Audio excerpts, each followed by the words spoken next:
रवींद्र गंभीर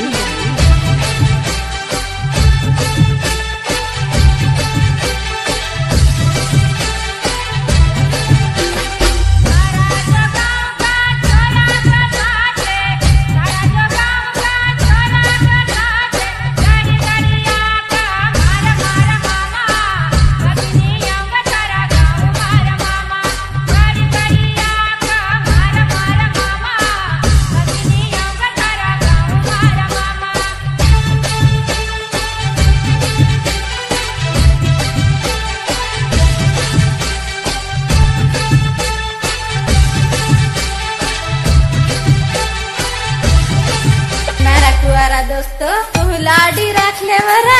नहीं तो असला तुम कुआर लग मर जासा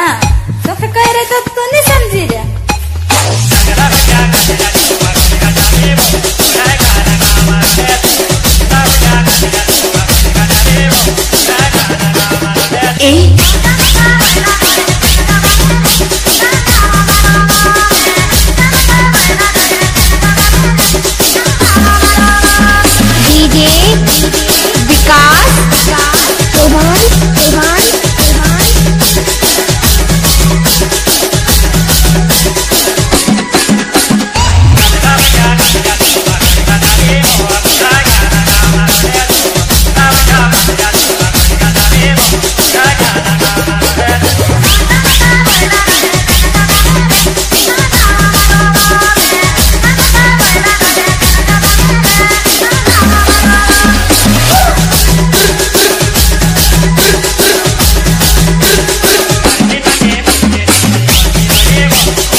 पहले सुपारी भी नहीं खाती हो नहीं विमल ने राशि ने सब का या तो छोड़ मुड़ा मन ने बीड़ी ने भी जांचा पड़ रही जो कहना इतना बहुत समझा रखल है कि नहीं रे मित्री समझ आ रही तुझे समझ आ रही समझ जरा बहुत समझ अरे समझ में क्या समझ आ रही तुझे देखा